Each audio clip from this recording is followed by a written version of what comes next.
Hello, people, and welcome to Low on Dopamine. In this episode, we're going to react to Joel Webbon and Nick Fuentes. This is the second episode. It says the inner workings of world Jewry. Um, so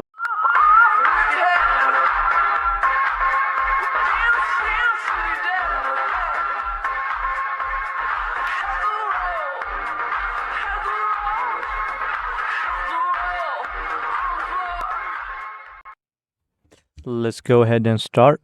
In is like Nietzsche, nationalism, vitalism, like bodybuilding, aesthetics. Like they know, in some ways they've created that too, but they know that's the mood of the moment around Trump.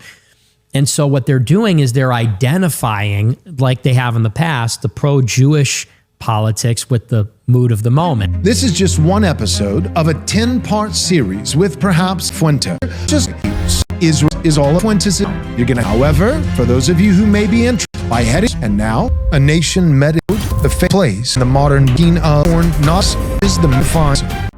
As Pastor Joel. This one is going to be all about history, and it is your forte and not mine. So I'm here to learn. I know a little bit about, Buchanan and Buckley and those kinds of things, but what is the history of neoconservatism? Well, it's an important question because the neocons have been pretty dominant in politics for the past 25, 30 years. And I think it's actually really important to tell the story, especially now, because of what's happening ever since October 7th. What's interesting is that the origin of the neocons in the 70s mirrors almost exactly what's happening in the right wing in 2023. Really?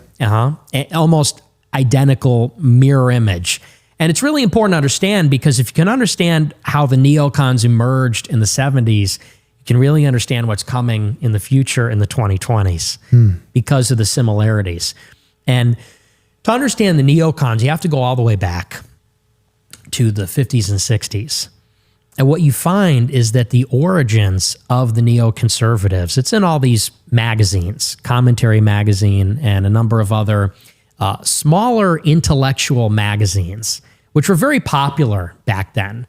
Now, of course, we have Twitter, Fox News, talk radio, and all this stuff is relatively new. Back then, you have in New York City, you have in the major intellectual hubs, you have these small journals, and they didn't have a big readership at all. Like these were not mass circulation magazines, but they reached a very core audience of the most influential intellectual types, tastemakers, opinion makers. So you had these small magazines, mostly in New York City, and they're written by Jewish left-wingers. And they actually call themselves Trotskyites. And it's debated whether they're really Trotskyists or, to what extent they were really communist. But this is in the milieu of the 50s and 60s where we're in the Cold War, the U.S. against the Soviet Union. And after World War II, the Cold War begins very quickly, and the communists are spreading their ideology all over the world. That's why the Soviet Union was such a pariah, unlike any other country, because at the center of their doctrine, of their state, is this revolutionary, totalizing global ideology. So they say it's not enough that Russia succumbs to communism and the revolution. They said, we will turn Russia out and use Russia as a springboard to launch a global revolution that eventually eliminates borders and eliminates hierarchies and everything. And so they're spreading this in Asia and in Europe. They're trying to get communist parties elected to power in Italy, Germany, France. And the United States recognizes this emerging challenge. They say, we don't want the countries to fall to communism. If they do, they will align with Russia. If they align with Russia, all that country's resources go to Russia. Right. And if Russia controls Asia, the Middle East, they get all the resources of the Eurasian landmass. And if it just becomes a resource battle, then Russia becomes a more powerful country in absolute and relative terms, and we get dominated. So it's the basis of Cold War strategic thinking and the CIA and the State Department that we have to undermine communism, Stalinism in all these countries, because Stalin is king until 53 when he dies. So far, he understands history pretty good so far. I mean, he's correct about most of that, to the best of my knowledge. And so what they start to do in the 50s is they start to invest in these types of magazines. They invest in radio, they invest in magazines, various intellectual figures give them stipends and grants at universities. And they're not all right-wing. They're not all sponsoring like free market, neoliberalism wasn't really a thing yet. But they weren't really sponsoring all conservatives. They're sponsoring a lot of liberals. And they're sponsoring a lot of non-Stalinist, non-communist left-wingers. They're okay with the left-wing party coming to power as long as they're not going to be Stalinist, communist, aligned with the Soviet Union. So in the 50s and 60s, they're backing all these different, very well-known publications and intellectuals through. I just dislike how the angle is, so you guys cannot probably see that as good, but like how his foot is toward the camera, so you're seeing Nick and then you're seeing his foot. I don't know, it just don't sit right with me exactly, this whole thing. But it's all right, I guess. A group called the Congress for Cultural Freedom. This is really where it starts. And it's important to understand that in the 50s and 60s, you had all these Jews in America. They all came from Russia at the turn of the previous century. And they came here fleeing the Pale of Settlement from the pogroms, the anti-Semitism of the Tsar. They also fled communism at various stages over the course of the life of the Soviet Union. And so many of them are deeply sympathetic to socialism. Many of them are very left-wing. And they have these idealistic views about the Soviet Union, that it might be a socialist paradise, that it might be like the solution. And so all of this thinking changes between the 67 and 73 war in Israel. Israel, is established in 1948. And there's a question in American strategic thinking about the alignment of the entire Middle East. Because we want to balance. We want to recognize Israel because it's important for the Jews in America politically. And there's the whole story about how we came to recognize Israel. It's not really important for this. We want to support Israel, but we don't want to alienate all the Arabs. So the United States and even some of the governments in Europe are balancing.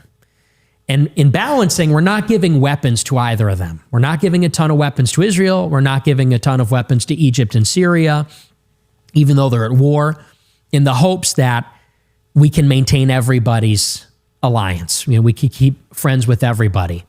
What starts to happen, however, is that the American Jews and European Jews start smuggling guns to Israel. And Israel's getting all these machine guns and surplus from World War II. And that's how they're able to achieve parity with Egypt and Syria. So Egypt says, well, Israel's getting all these American weapons. Egypt starts taking weapons from the Soviet Union. And over the course of the 50s and 60s, okay, in the context of the bigger Cold War, you see Israel drifting closer and closer to the United States, and Egypt and Syria and the Arab states drifting closer to the Soviet Union. And so now the Middle East becomes a theater of a proxy conflict in the broader Cold War, with the Soviets backing the Arabs, the Americans backing Israel. And what's interesting is this was a little unexpected because Israel's founded as a socialist state.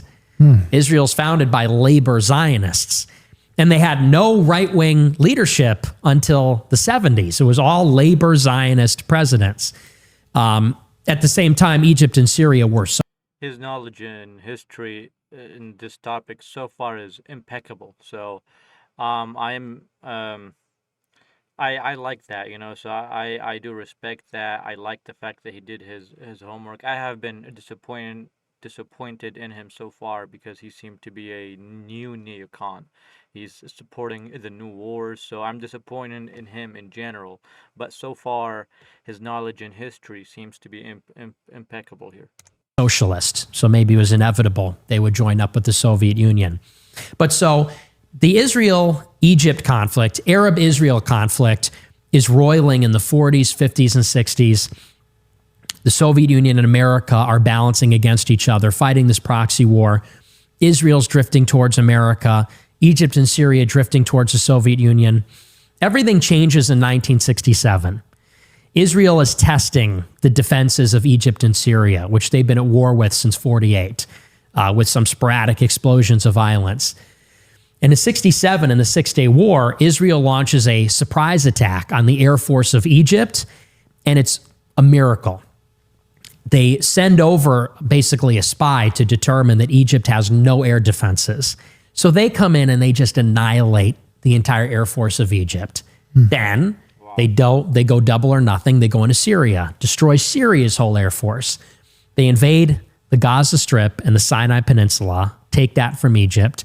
They invade the West Bank and Syria, and they take a lot of Syria's territory. So after the 67 war, they're bigger than ever. And they've totally humiliated the Egyptians and the Syrians. And Israel feels invincible. They feel like we have just decimated the Air Force, virtually no casualties. We marched in and took their stuff. We're unbeatable. So in Egypt, they start to say, we want revenge for what the Israelis did. And we don't even need to win, they say. What we need is to catch them by surprise and just to demonstrate that we can fight back. Even if we just win some battles, we'll get back our sense of pride, our sense that we can still do things. The Israelis think that Egypt is not going to be able to attack until 1975.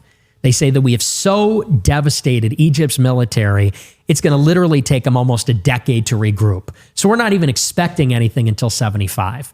And this is based on the idea that Egypt would not contest Israel without air power.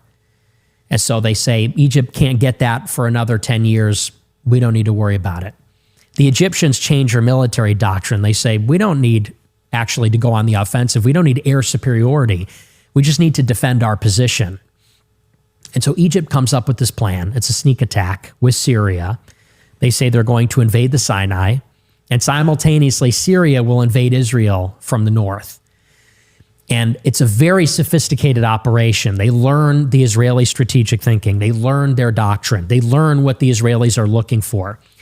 They psych them out. They come up with these decoys. They stage their military, and they deploy their military on the edge of the Sinai a number of times just to get the Israelis used to it. So they think it's a military exercise. They do this dozens of times in a single year. And then in 1973, and the date is important, October 6th, 1973, 50 years almost to the day before the October 7th attack, Egypt launches a surprise attack on Israel. And they catch them completely by surprise. Israel finds out within a couple of days of the attack. And because Israel's forces are reservists, they need many days. They need several days to call everybody up and summon them and get them together to mobilize. Egypt catches them totally by surprise.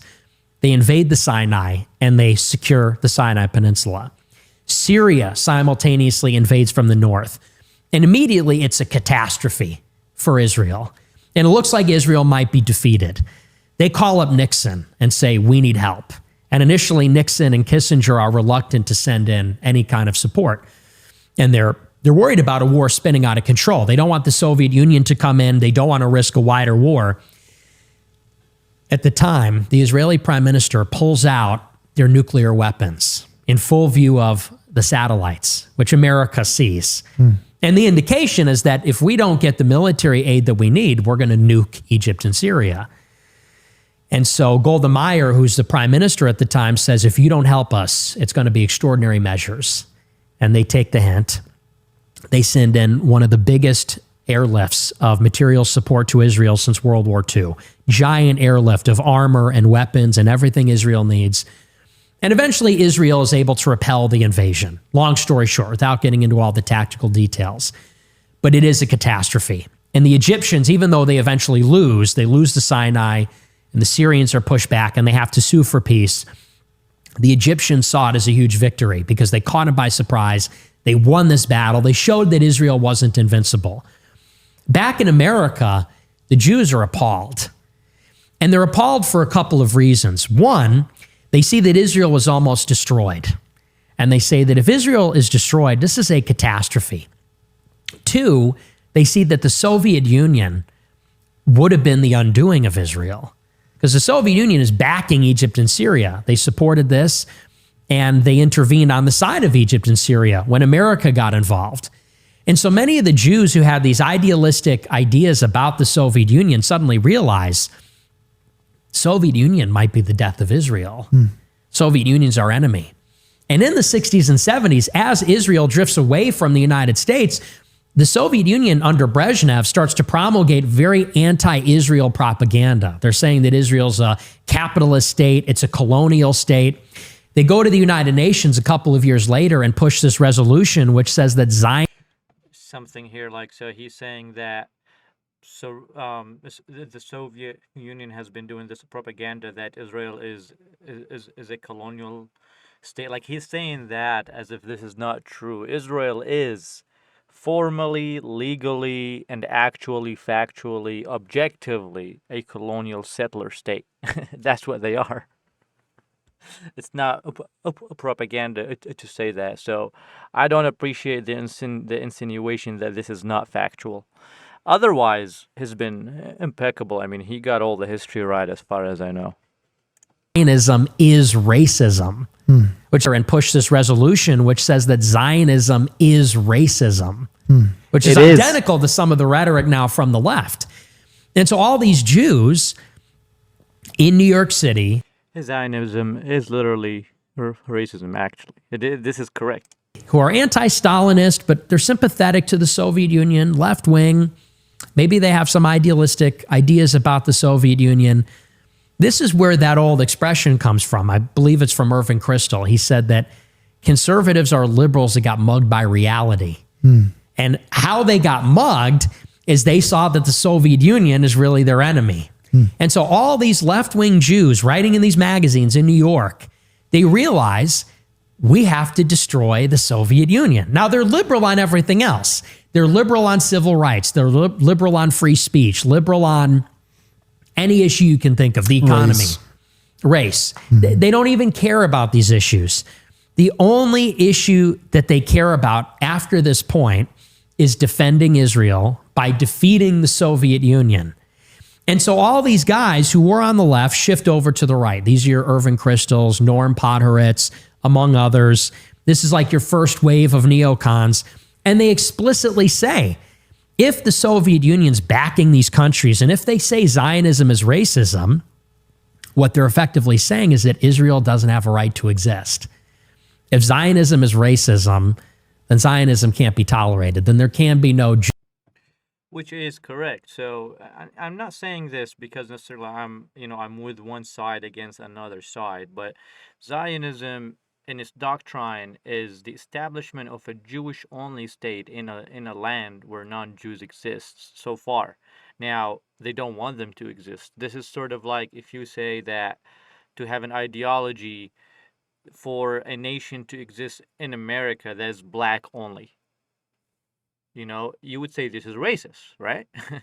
Of a certain single race to be superior, this is racism. So Zionism is factually, objectively racism. It's not you could look it up and make sure that what I say is correct. Zionism is the right solely to the Jewish people in a land which has been filled with people who are not Jewish. So, and then you can go there, you can ask people. It is very apartheid-like and what have you. So it is correct. So, all of these points are correct. Jewish Israeli state. So they identify Israel as the main enemy. These guys gradually over time infiltrate the conservative movement. The Reagan administration, some of the think tanks, the nonprofits. And in the 80s, they become a major part of this fusionist alliance, the social conservatives, the free market guys, and then you have the Cold Warriors, the neocons. These are guys that want to destroy the Soviet Union. They join up with the conventional Cold Warriors who are very conservative, although albeit for different reasons. And they say that that is our overriding priority. We have to confront and collapse the Soviet Union so that Israel can be safe. Now, going into the 1990s, you have this huge overlap between Israel and the actual neocons. And you get this memo called the Clean Break Report in 1996. And it's Richard Pearl, Douglas Faith, David Wormser, Paul Wolfowitz. They're commissioned by the first Netanyahu government. He gets to power in the mid-90s to talk about the strategy, how Israel will survive in the Middle East. And they say that in order for Israel to be safe, we have to secure our northern border with Lebanon. And what's happening in Lebanon? You have Hezbollah, ever since their war in Lebanon in the 80s. Hezbollah is funded by Iran. They're facilitating the transfer of weapons through Syria because Iran has this relationship with Syria. And Syria, like Iraq, is a Ba'athist country, this Ba'athist fascist ideology. So they say, how do we secure our northern border? Well, we have to take out Hezbollah. How do we take out Hezbollah? We have to take out Iraq, which is Saddam Hussein, then Syria, then Iran. That's always been the playbook: Iraq, Syria, Iran. Then all these guys that write this report, and these are all Jewish neocons, they all come from that tradition. All these guys wind up in the Bush administration just 5 years later in the Secretary of State, in the State Department, in the Defense Department, and then they become the architects of the Iraq War and of other plans too. Because inside the Bush administration, you have this rhetoric about the axis of evil, which consists of not only Iraq and North Korea, but also Iran. And the Israelis and the neocons at that time, they want us to take the war in Iraq and open up the front with Syria. Open up. Of course, over the last 20 years, it doesn't happen to the Bush administration, but this carries on into the Obama administration with regime change against Assad, and now ultimately in the Trump administration against Iran, where they're trying to denuclearize and maybe pursue regime change. The reason that I say that this is so important to understand is because the significance should not be lost on anybody. What you have is in October 6, 73, there's an Arab sneak attack on Israel. It pushes Israel to the brink. They're caught by surprise. They're almost defeated. It is backed by the international left and the progressive left in America. And they're apologists for this. This attack is so traumatic to the Jewish consciousness, not just in Israel, but in America, that they become extremely right-wing. There's this huge shift to the right because they say the left is anti-Israel. The left is actually becoming hostile to Jewry in the world and in America. This is identical to what happened in 2023, Right. which is an Arab sneak attack backed by Iran, which is an ally of Russia, backed by the progressive left in America at Harvard that made excuses for it. It catches Israel by surprise. And in catching Israel by surprise, it is so traumatic and so devastating, the 1,200 dead, the babies in ovens, things like that. You see that the Jewish... There were no proven babies in ovens, so I don't know why he's not clarifying that this didn't happen. You know, I mean, he says it, yes, he says this because this is something that people were talking about, but he should have clarified that this didn't happen. Unless he says that, you know, he might be complicit in this thing, which is genocidal or rhetoric and genocidal propaganda. And I'm probably nothing's going to happen to him, but this is a moral thing. We have to be moral people. You know, you would not want to be the person who is aiding and committing in genocide. Especially if you are a believer in God, if you believe in Jesus Christ, you should not. You don't want to be a person who is in any way, shape, or form have supported a genocide.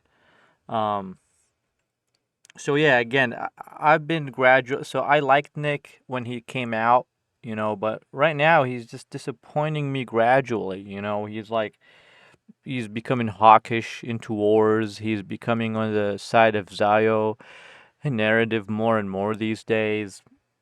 I don't know. I think that he's selling out gradually. So, you know, he's getting contacted by people, and so he's realizing that to stay, you know, with how things are, he needs to placate to the Zionist a little bit, which is, you know, to compromise on his America first, which I'm disappointed in. You know, I don't want anybody who does that. I don't care.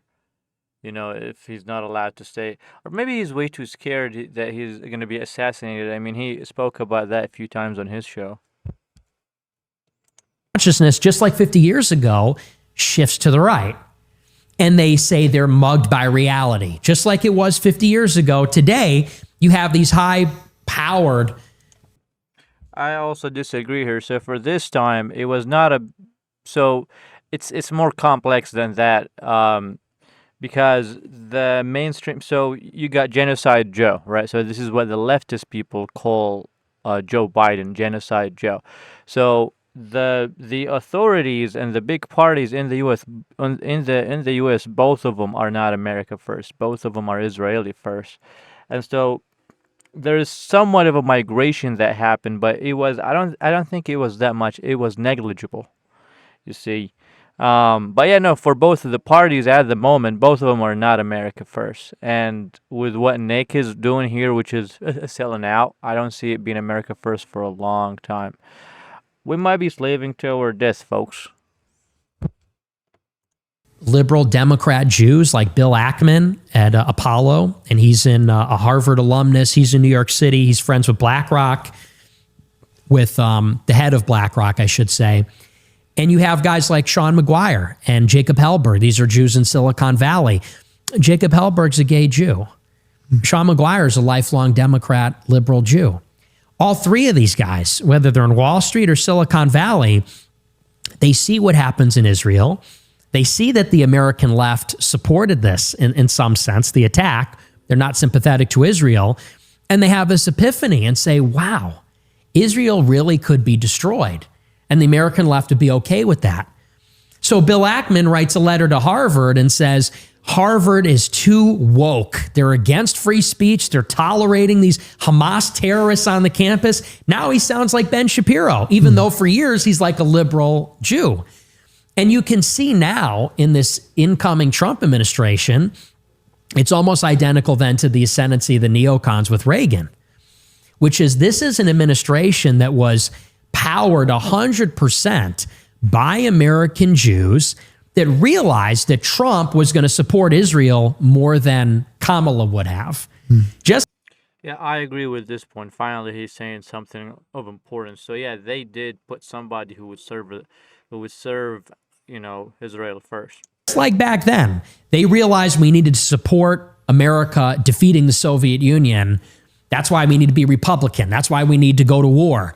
Now you have a lot of these Jews saying we have to support Trump. He's going to take the fight to Iran, unlike the Democrats who are not sympathetic to Israel. And you realize that that is why these are the considerations that dominate the second Trump administration, to the exclusion of every other issue. Yeah. Bill Ackman, Sean McGuire, Jacob Hellberg, all these guys, they're still liberal. They're still in favor of mass migration. They're still in favor of feminism, social liberalism. Right. The one thing they no for me and yes for thee support Trump on is the liberalism. The one thing they support Trump on is these pro-Jewish policies, whether it's supporting Israel materially, whether it's banning anti-Semitism at Harvard by taking away their money from the federal government, expelling students that criticize Israel or protested Israel by revoking their visas. It's the ascendancy of the neocons then is identical to this shift that happened in Israel a couple of years ago. So that's a little bit of the history of the neocons. That's really fascinating. Paleocon? Explain that. Yeah. So and how did that die? Was Buchanan like the last of the paleocons? He would be. I have no idea what is the paleocons here. Let me try to Google that. Paleoconservative. Okay, a person who advocates old tradition, forms of conservatism, and extremely right-wing conservative. Here, let's go to Wikipedia. Political philosophy and strain of conservative in the United States, stressed in American nationalism, Christian ethics, regionalism, tradition, conservative, support restrictions on immigration, decentralization, trade tariffs, protectionism, economic nationalism, isolationism. Oh, okay, so it's different from the other ones that it's isolationist.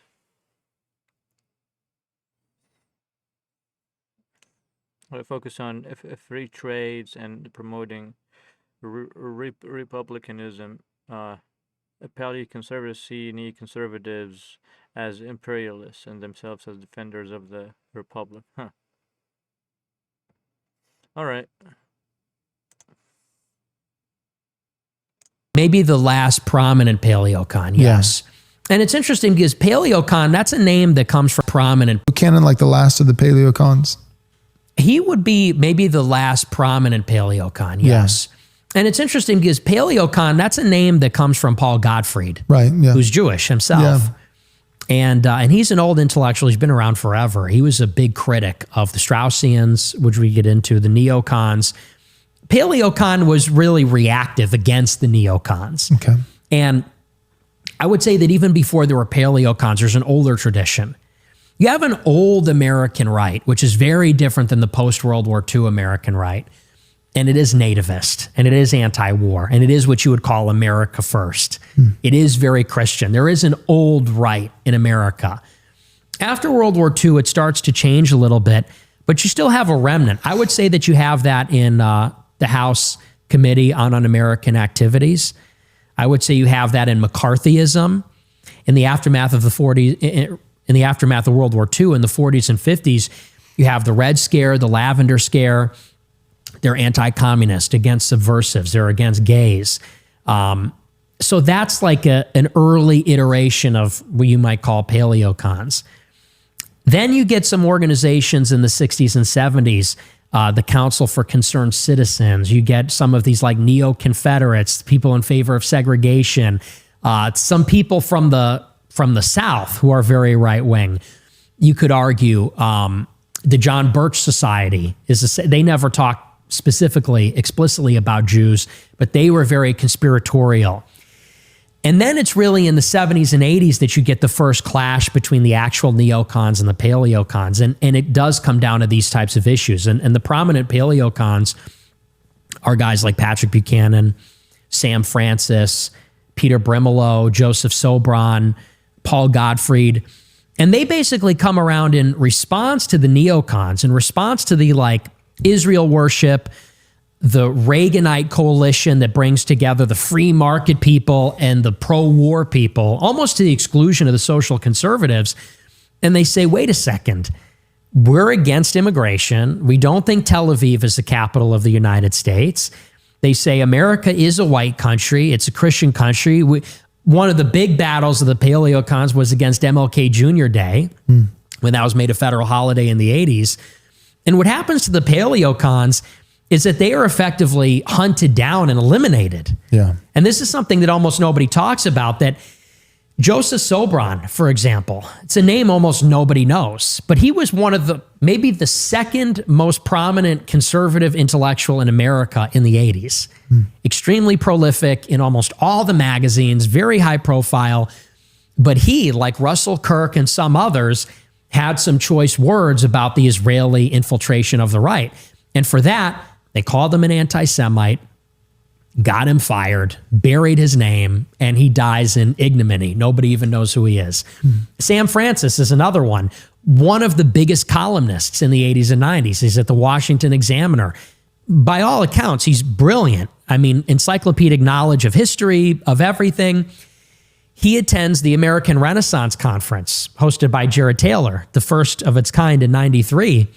Dinesh D'Souza goes to the conference and he watches what happens. He writes down his observations. He writes about it in a book. And he says, these guys are all Nazis and racists and Klansmen. He lies. Jared Taylor threatens to sue the publisher for libel, and the publisher actually removes that chapter from the book because it was so dishonest. It didn't matter because D'Souza published that chapter independently as an article, and they got Sam Francis fired from the Examiner. And for the rest of his life, he never achieved the same status. And then Patrick Buchanan, he ran for president in 92. And just before he ran for president, Bill Buckley writes this book. It was an entire standalone issue of National Review, but then he publishes it as a book. It's called In Search of Anti-Semitism. And he talks about some comments Buchanan had made on the McLaughlin Group about Israel and about the original war in Iraq, and says Buchanan's a Jew hater. He's a conspiratorial Jew hater, anti-Semite. And the book doesn't succeed. They tried to blackball him, but he's too famous. He loses in 92 anyway, doesn't win in the primary, but they do the same thing to him. And for 20 years, even into the mid-2000s, they eventually get him fired from MSNBC because of what he wrote in Suicide of a Superpower, which is about how demographic change is making whites a minority. And so it's interesting because when I did the Groyper War in 2019, it was the same battle lines.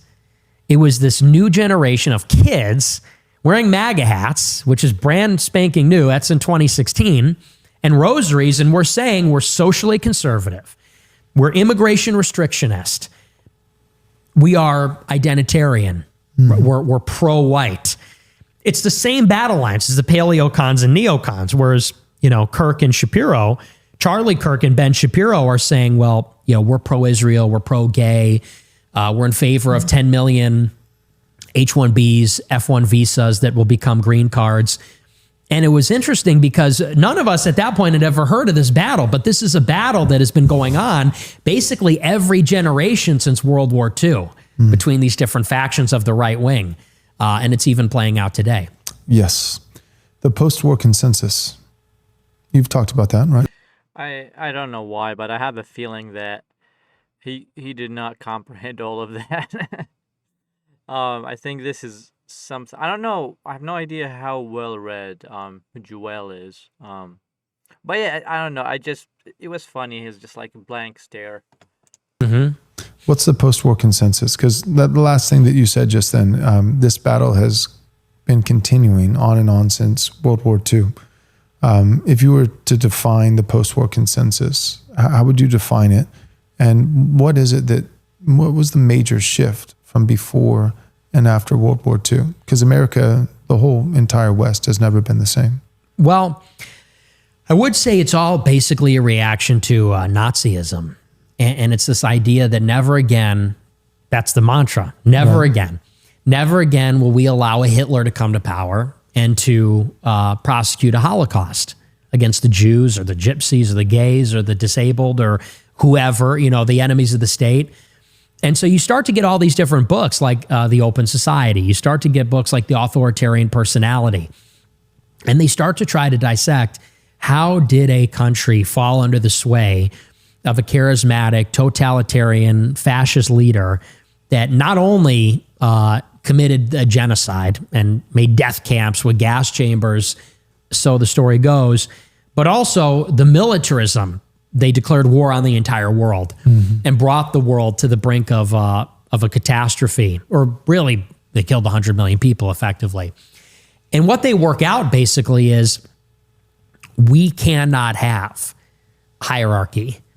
We cannot have an exclusionary nationalism, cannot have the kind of unity that they had in Nazi Germany, they say, is what created that. The kind of pride in race, nation, God, that kind of cohesion, that leads necessarily to exclusion, necessarily to persecution. And so you get this consensus after World War II. How do you prevent the Nazis from happening? We have to open up society. We have to make a society where tolerance, multiracialism, religious pluralism, that has to be the new doctrine. And so that is the biggest shift because, you could say during World War II, you have the German-American Bund take over Madison Square Garden with giant portraits of George Washington. We didn't want to go to war with Germany. We wanted to stay out of it. The idea that we wanted to go to war with Germany to stop fascism, we got bombed at Pearl Harbor. That's why we went to war. Right. America did not want the war, and certainly not for ideological reasons, certainly not to free the world from racism. But yet they use that as a founding myth to kind of create this new world based on these sort of Atlantic liberal principles. Right. What you were describing of, it giving way to inclusivism and diversity and open borders and all those kinds of things. Did you ever read Reno? R.R. Reno, yeah. Yeah, Return of the Strong Gods. Did you read it? No, but I'm familiar with the argument. What do you think about that concept? I think it's totally true. I think it's true too. Yeah, it was one of the better books that was kind of my introduction to the post-war consensus. Right. I don't really have any substantive comment, but I'm just noticing more and more Joel's voice is really soft, especially for his look, you can see his thick beard and what have you, and his voice is soft somehow, and Nick Fuentes is sort of the opposite, you know? Not too much, but he doesn't have a beard, but his voice is not as soft, let's say. It's basically when people, they're like, what, what's this magical word? Like the James Lindsays of the world, they don't like it. What's the post-war consensus? And it's like, it's the answer to why America can't have nice things. Right. Why can't we have nice things? Because Hitler. Right. And that's pretty much it. That's about as far as it goes, is that if we actually care for the native citizens of the country, if we actually want to promote their welfare for the good of us and our posterity, right? The founders didn't do it for India. They did it for, their children's children. And if we actually, keep the wishes of the founders and we keep the demographics of America to actually be Americans, then somehow that, automatically just lends towards gas chambers, right? Which is insane. But that's become like the founding myth that everything else has been built upon. I mean, you think of just the number of Hollywood films, in the last 80 years surrounding, the Holocaust or World War II. And I mean, it's a lot of money, a lot of time, a lot of writing, a lot of effort has gone into, to really building upon, and solidifying this myth that that Hitler was the worst person to ever live, and that fascism is the scariest thing that there's ever been, and I, you and I would probably differ on it. Like, I don't think Hitler was a Christian. Do you think he was a Christian? No, I don't. Okay, yeah, I don't think that he was a Christian. I think he used a lot of Christian rhetoric, which makes sense because I think most of Germany was Christian at the time, and Lutherans, Martin Luther being a German. But I think that Germany was a great nation. I mean, but you look at like Weimar Germany in the 1930s, and it's like, such a terrible place. They honor women who are mothers, and you get property taxes shaved off if you're bearing. I mean, it's actually pretty good, and like we won't tolerate pornography in our schools, and those kinds of things. And I think, Hitler capitalized on a lot of what was already there, groundswell. Like this sense of like, by God, we'll have our home again. That was kind of what was going on. So I don't think he was a Christian. I don't think he was the last Christian prince. But at the same time, I just don't find it compelling that he's the worst guy ever. And I also think that just because I'm old enough at this point, like I know just from things that are said about me, I think, one, the atrocities that happened, I think that they were probably not as bad as we've been told. And two, the real atrocities, the things that happened that were valid or legitimate, some of them may be directly tied to Hitler, but then some of them were probably also instances where Hitler was like, yeah, you need to banish these people. And then someone, close to Hitler was like, banish, wink, wink, like, and then they go off and, I mean, it's entirely plausible that he didn't even know necessarily some of the things that were going on. But regardless of all of that, the point is to make the entire foundation, like the foundation for the West was Christianity. And I think that's what I want my listeners to understand, is that really was replaced by, instead of for Christ, it became against Hitler. Right. And I think that the spell is breaking. Do you sense that? I do. I feel like the spell is breaking. And I think part of it is freedom of speech and social media platforms, the internet, and all this, 4chan, like all these things. But I think part of it also is just time. Like time has to go by. And it's kind of like Hitler reminds me of Napoleon a little bit, right? There's like, with certain figures like that really did do some bad things. Like I'm not a Hitler apologist. I think that Hitler did some bad things. But right on the heels of that, it's usually demonizing. And then, you'll start to kind of get pushed back, because there'll be a new generation that doesn't have any of the nostalgia or the sentiment. I think of like Gen Z, I think we're kind of like right there. And so you go from like demonizing, and then you usually have a brief moment of lionizing, so like Hitler's our guy. So I just want to say, like, for Gen Z people, we are very neutral. I mean, what happened was terrible, yada yada. But I'm looking at my bank account, and I'm like, what the hell does that have to do with anything that happened in Germany 100 years ago? Like, what do I have to do with it? I did nothing. I'm very far away. I was not involved in any shape or form, almost. So yeah, I mean, they're talking about history here, but I just want to say, like Gen Z people, we don't care. We don't care because we have bigger problems, you know. He's the best, like pictures of like Jesus and Hitler hugging each other, and having like, but then what He said Jesus and Hitler hugging each other. Where has this guy been? eventually happens kind of inevitably in history is humanizing, right? So demonizing, lionizing, humanizing. And tale as old as time, just rinse and repeat. And I feel like that happened with Napoleon. Like, is it just me, or he's starting to sound gay? Like, especially when he said that, like, humanizing. I don't know. I'm not very good at making a gay accent, but here, just hear that again.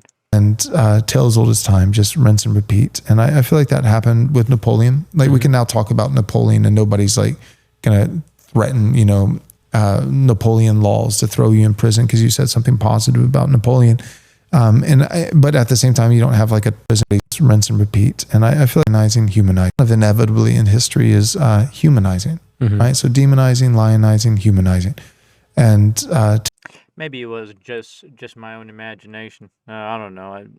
He's very softly spoken, which is a good thing on its own, but it's almost way too soft. I would prefer a little more pizzazz.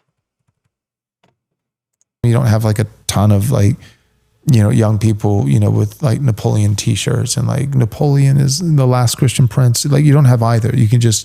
You're removed enough to where you can be objective. It's hard to be objective when you still have, living remnants of people who were there, Now, as far as it pertains to the Holocaust, I think we'll always have living remnants. I feel like every year there's more Holocaust survivors. So I don't know if that generation will ever die. They keep cropping up, but eventually, I've been reliably informed that eventually nobody will remember firsthand. And you might have a brief, lionizing spell where people are just kind of, because they're just sick of it and they're angry, they're just mad. And I get that. It's like, really? Like, I can't own a home because of this guy on the other side of the world from 80 years ago? Well, then that's my favorite guy. Exactly. This is what I was trying to say. I can't have a home because what do I have to do with any of that? Then F you and I will be against you. And so if you hate that guy, then I love that guy. So this is the sort of mentality of what happens. Right. And you're just kind of like a rebellion thing.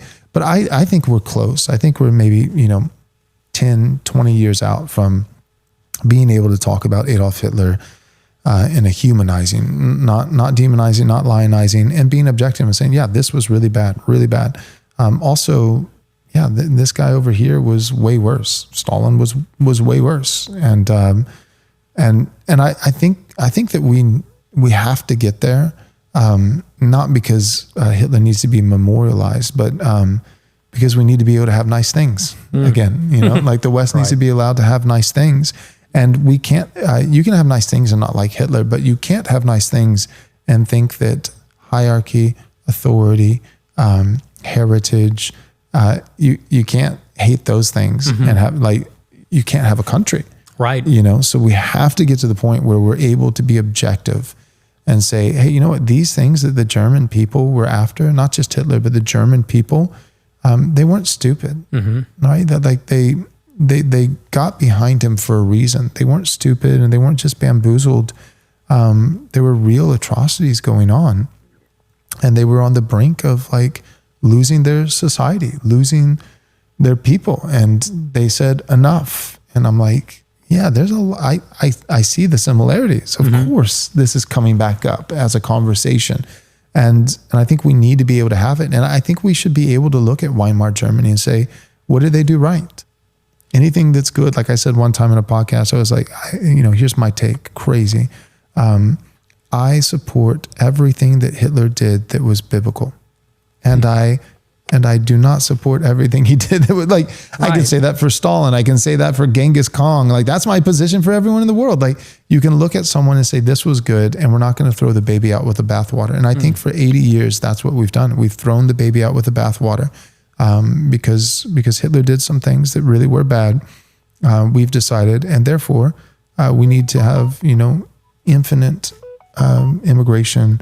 And if you're white, you're kind of a monster, and we're going to ruin our economy and rack up the debt and do this and do that. And so we've got to be able to break the spell. But the neocons, it's the left is terrible, but I don't know. It's in some sense like the enemy that the enemy that's obvious is less threatening in some ways, but the enemy that's like in the house with you, smiling, and then you go to sleep and they're standing over your bed with a knife, like that enemy is really daunting. And I feel like neoconservatism, that's what it is. It's the enemy that poses as your friend, Yeah. But maybe I should say that's what it was recently. Was not so much today. I feel like they really are showing their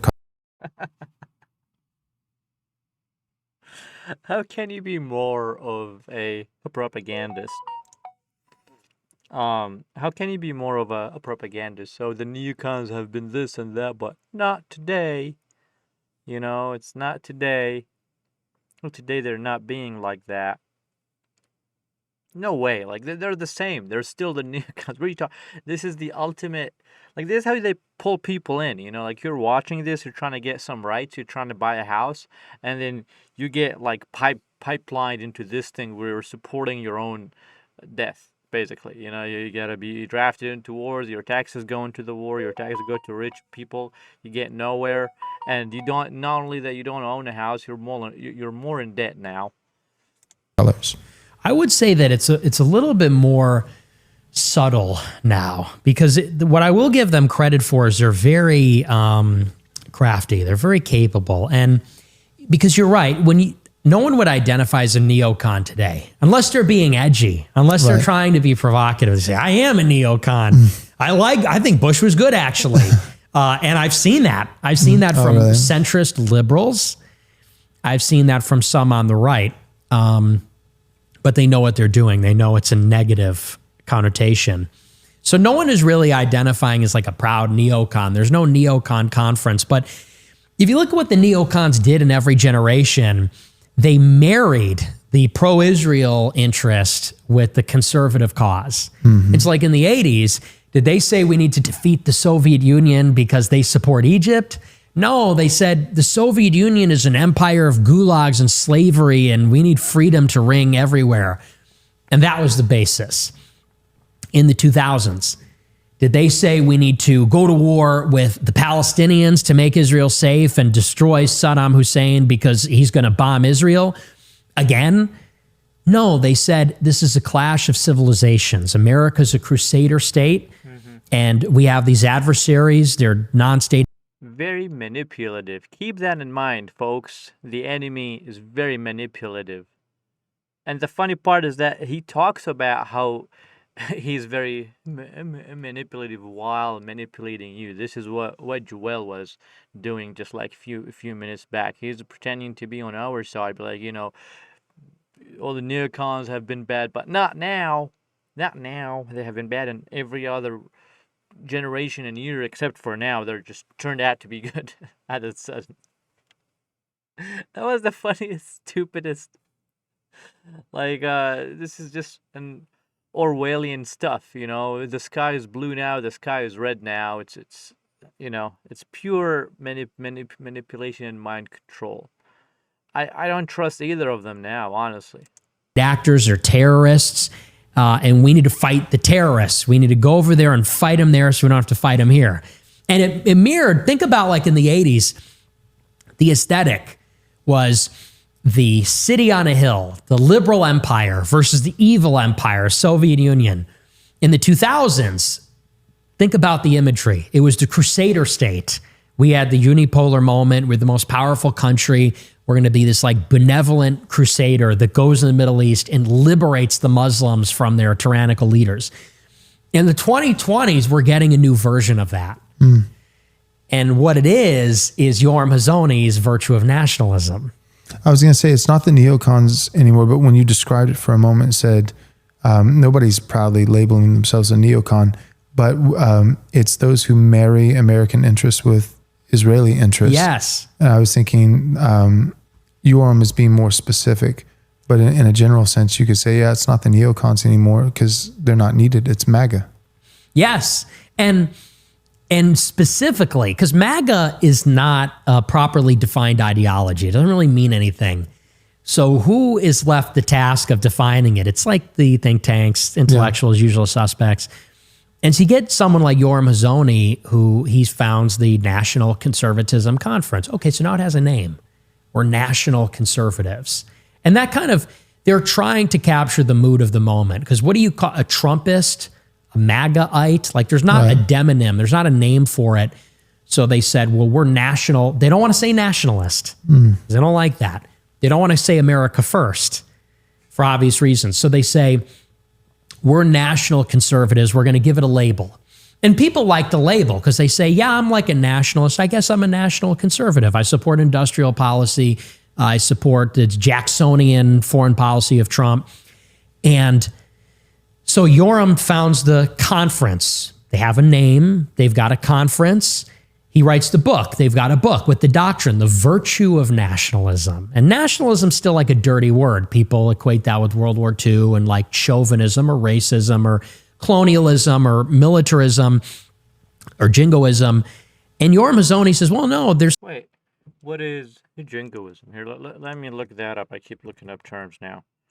Jingoism. I've never heard this word before. An appeal intended to arouse patriotic emotions. Here, let's see what Wikipedia says here.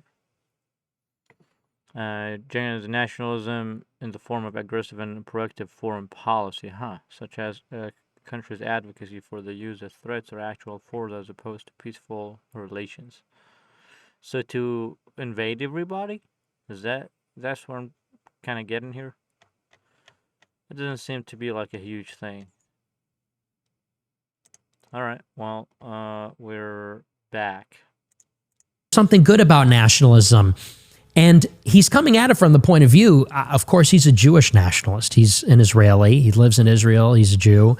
He's a follower of Meir Kahana, who's a rabbi that says that all Goyim should be enslaved or killed. He's a fan. He's a Kahanist. He's a fan of this guy. And so when he says he's a Jewish nationalist, he means that there should be an Israeli state explicitly Jewish, demographically Jewish. It should be like a Jewish fascist state. Like, and if you know the history, many of the early Zionists, some of them were sympathetic to the Nazis. They were National Socialists, and they wanted for Israel what the Nazis had in Germany. They wanted an aggressive, militant, chauvinistic Jewish nationalism in Israel. Guys like Zeev Jabotinsky, who knew Leo Strauss. They founded the Irgun, the Haganah, the original security apparatus that preceded the state of Israel. And anyway, so... They were terror groups, legally and formally and objectively, and they bombed the British hotel. I forgot what was it called. It's like a King's Court or something. But yeah, so the Hagan, I just wanted to say that out there because he did not spell it out. He was like paramilitary groups that proceeded. No. They were terrorist groups that terrorized people and kicked them out and did ethnic cleansing. And they were terror groups. It was not, like, this is not an exaggeration. This is not being biased. This is historically accurate.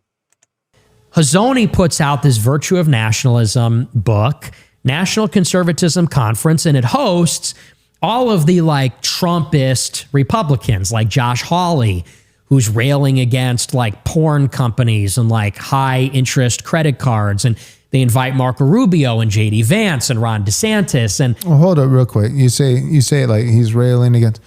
I like that. I do too. Okay. But here's what I'm saying. I'm hearing like porn and usury. He's against that. That sounds good. No, and I like it. But what I mean is but who owns the stage? Yeah. Who owns the venue? Yeah. It's like, just like with Reagan, just like with Bush, the Israelis are sort of drafting behind the tip of the spear, which is led by like the far right conservatives. In terms of drafting, I can speak to that a little bit. It does seem like, just practically speaking, the play is kind of, it's not overt, and it's not even inherently, wrong. But it does seem like there's an intention. It's kind of like scouting. It really is. Drafting is a good word, but like kind of scouting, but exclusively on the right and looking for kind of rising stars and guys who might be key players and have some potential. And they're starting to build, get a little traction, build a following. And so then, it's a phone call, or, you reach out and email, hey, can we do a phone call? Something like that. And then the next stage is an all expenses trip paid to Israel, these sponsored trips. And I know guys that, that I like who have been on the trips, and some of them come back and been all of a Never go on that trip. sudden positive about Israel. Others have come back and haven't appeared to change at all. And a couple have come back and, just kept right on J posting. Calvin Robinson, God bless him. Yeah, right. So he was like, I'll take this, the paid trip, and then came back and like that. And I was like, my man, but I have noticed it's kind of like, if you're kind of a rising star on the right, you get a phone call. He got the call is a real thing. You get the call, then you get the trip, and then you get the invite to speak at NatCon. And that doesn't mean that all of so therefore anyone who's ever spoken at NatCon is bad. But my point is but it does seem like an intentional play to kind of capture, or at least. So that we just at least want to keep an eye on him, so that every potential right-wing, guy who could end up being like America First, who could end up being like you, we have our hand on him. Yes, and they do that. But I'm speaking specifically like to their ideology. The way they craft the ideology, like my point is they recognize that nationalism is in vogue.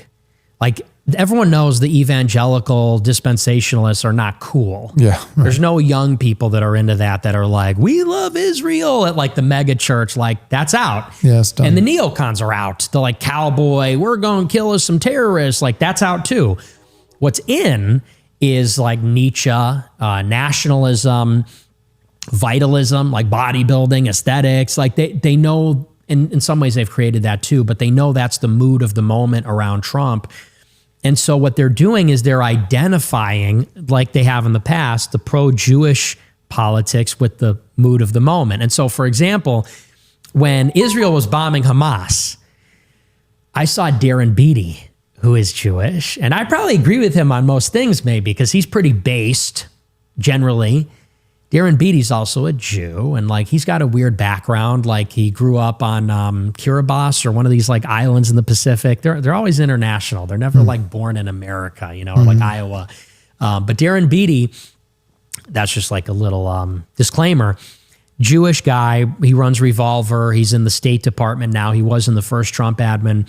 Beattie said, well, Hamas is like the BLM of Israel. And so when Israel's bombing the hell out of Hamas, that we should like. What? This is the stupidest take I've ever heard my entire life. It's more like what Hamas to Israel is what Nelson Mandela is to apartheid South Africa. Or, and this is the most thing that comes to my mind, it's a liberation movement. Like that because they're like BLM. And then he said, we need to kick out all these students protesting Israel because the students protesting against Israel were the same ones doing BLM. And you see how it's like, oh, if I hate BLM, I hate Hamas too. I'm an anti-BLM and Hamas conservative. Just like how back then you'd say, oh, if you hate Al-Qaeda, you need to be against the Palestinians. If you're against the Soviet Union, you need to be against Egypt. Like, it plays out this way, and it's so subtle because they're good at this. And this is where you have people, even when Trump was bombing Iran, you had all of these national conservatives, many of them saying, I think it's good that we're bombing Iran. We should bring back the Persian monarchy. That would be based. And it's like you're advocating for the most neocon, like pro-Israel. I talk about a pro-Israel policy, regime change in Iran. That's like the definition of like an ambitious pro-Israel policy. But they're not calling it neocon. They're pretending it's based. And here were some of the qualifications. They said, well, strictly speaking, the neocon ideology, properly understood as like democratic globalism, as Charles Krauthammer said. He said, we're going to confront anti-democratic regimes where it counts and when it's in our interest. And coincidentally, that was in Iraq. But like the idea behind neoconservatism was we're going to plan a democracy. We're going to do regime change, and then we're going to nation build and make Iraq a democracy, because then they'd be our ally, and then other countries would be democracies and so on. So when they agitate for war in Iran, they're saying it's not neocon, because we're not going to make them a democracy, and we're not going to nation build. We're just going to regime change into a based Persian monarchy. And it's like, okay, but it's the same thing, like realistically. So this is how they evolve over time. And that's why I say it's kind of important to understand the kind of genealogy and some of the pedigree here of the neocons, because it's not the same, but it rhymes. It echoes. Right. It's a sort of what's the word for it in music? I don't remember it, but it's the same bit played over and over again. Yeah, a tag. It seems like it changes, but the common denominator, from what I hear you saying, is at its heart, it's still Israel first. Yes. Yeah. It's whatever, and trying to make it sound like it'll also be good for America, but it's America is still the leftovers. Right. We'll make this as good for America as it possibly can be, so long as Israel gets what it needs, what it wants. Yeah. All right. Well, great episode. I appreciate your time. I appreciate the history. The way that he kind of replied to that, it kind of seemed like descending, seemed like negative in a way. It's like, oh, so Israel is the common denial. Like, what do you mean? Yeah, it is. It's very obvious, and we're sick of it, and we're tired. And why is my tax dollars killing children? Like, I'm watching these things while losing my own lesson. There's a lot to unpack there. I'll probably go back and watch this one. Hope that the listeners enjoyed it, and we'll see you again in the next episode. Yeah, I enjoyed it. I enjoyed it less than the last one. I think like more that these pop out, I personally feel they're milking him too much. He's, as he said before, my udders are dry. His udders are dry at this point. He's been milked to oblivion. And the movement, so what is the point? What is the point of all of us supporting this, watching this, talking about this, if there is no change is going to happen? We have to put our money where our mouth is. We have to recognize that we need our first and only priority as Americans is to liberate America. We don't have a state. We're Israeli first. We're a puppet state. So we need to liberate ourselves first, before anything. And yeah, we need to. So how do we start that? How do we do that? Is that we have to communicate that first. We have to acknowledge it. We have to see it, and then you recognize the enemy's distractions, and their favorite scapegoat is usually Muslims. This is the first thing, look at the Muslims, So yeah, I don't know what to say more. I'm just getting tired of just hearing about okay, I heard about it. Somebody finally gotten somewhat popular that people are listening to. Is there any action? He's becoming more of a hawk. He's with the war now. Weren't we against wars and focusing on our country? I don't understand, but maybe somebody else does. So, stay strong and don't budge.